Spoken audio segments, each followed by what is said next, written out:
कश्मीरी पंडितों के नरसंहार की पहचान मिटाने की साजिश बर्दाश्त नहीं। डॉक्टर अजय चुरंगू। नई दिल्ली, जम्मू पनून कश्मीर के अध्यक्ष डॉक्टर अजय चुरंगू ने एक विशाल प्रेस कॉन्फ्रेंस को संबोधित करते हुए कश्मीरी विस्थापितों की पहचान और सुरक्षा को लेकर केंद्र सरकार को आड़े हाथों लिया। डॉक्टर चुरंगू ने कश्मीरी पंडितों को राष्ट्रीय खाद्य सुरक्षा अधिनियम NFSA के तहत महज साधारण आर्थिक रूप से पिछड़े वर्ग में शामिल किए जाने के प्रयास पर कड़ा ऐतराज जताया। उन्होंने स्पष्ट किया कि कश्मीरी पंडित केवल गरीब नहीं बल्कि इस्लामिक आतंकवाद, जातीय संहार और नरसंहार के पीड़ित हैं, जिन्हें अपनी मातृभूमि से पलायन के लिए मजबूर किया गया। डॉक्टर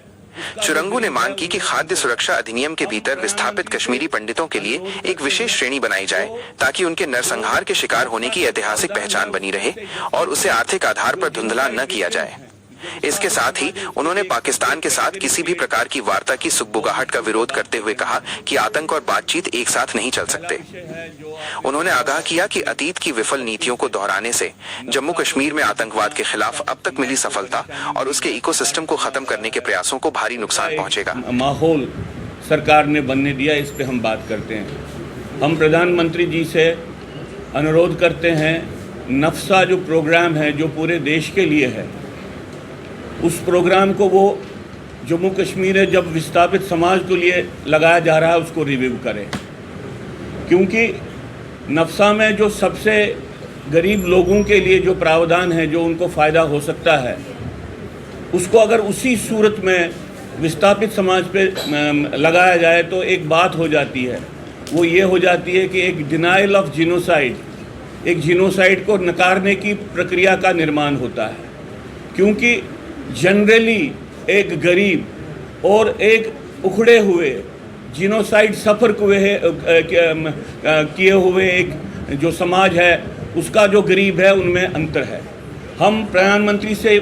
अनुरोध करते हैं कि वो जो नफ्सा के प्रावधान है उसमें से डेफिनेटली जो जिनोसाइड विक्टिम्स हैं, जो विस्थापित समाज है, उसके लिए एक सेपरेट कैटेगरी क्रिएट करके इसका जिसको आप कहें इम्प्लीमेंटेशन करें जम्मू कश्मीर में। क्योंकि अगर ये नहीं होता है तो एक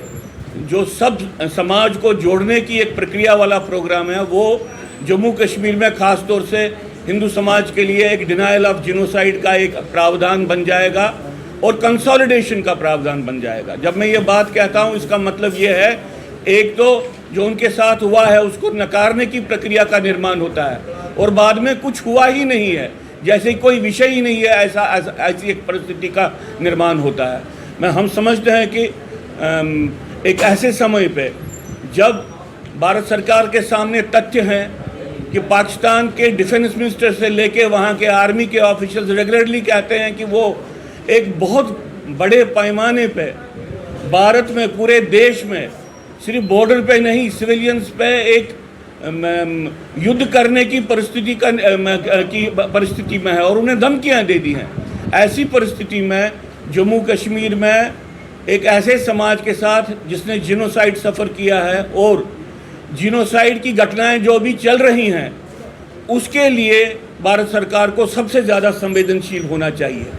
और हमारा ये मानना है कि इस वक्त हमने सरकार के डिफरेंट लेवल्स पे जो हमने एंगेजमेंट किया उसके बाद हम एक बार प्रधानमंत्री के ध्यान में लाते हैं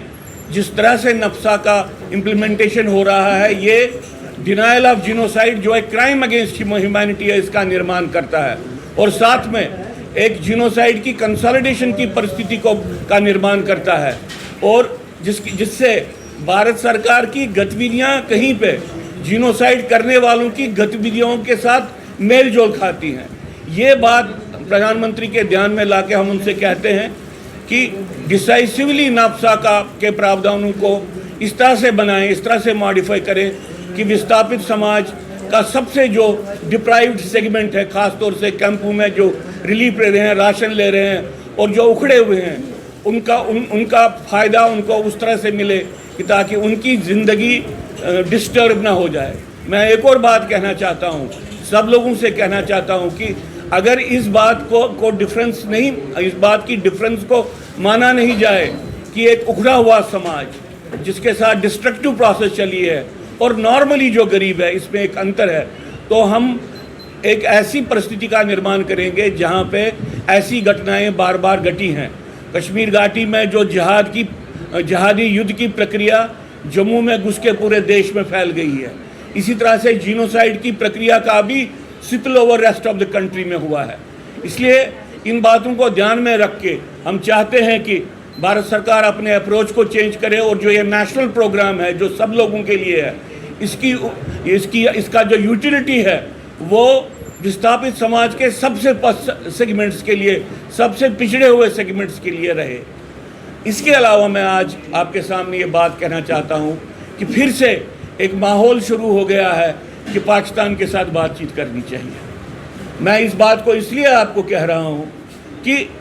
एक ऐसी पॉलिसी जिसका फ़ायदा भारत सरकार को पिछले 5-7 साल से हुआ, एक ऐसी पॉलिसी नरेंद्र मोदी की जिसका हमने कंसिस्टेंटली सपोर्ट किया है, पाकिस्तान के साथ न बात करना,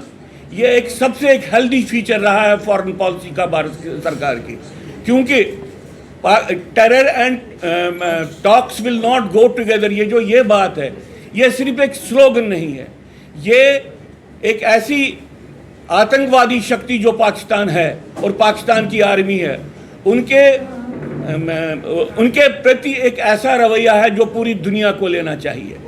हम समझते हैं पाकिस्तान अंतर्राष्ट्रीय आतंकवाद का एपिसेंटर है और पाकिस्तान को आइसोलेट करना चाहिए और अंतर्राष्ट्रीय स्तर पे ज़्यादा से ज़्यादा मुल्कों को इसके लिए मोबिलाइज करना चाहिए। अगर हम किसी भी तरीके से पाकिस्तान से इस वक्त वार्ता का माहौल बनाते हैं, जिस वार्ता के माहौल में मूलभूत विषय आतंकवाद के पीछे हट जाते हैं, तो मैं समझता हूँ इससे देश का अहित होगा। और मेरा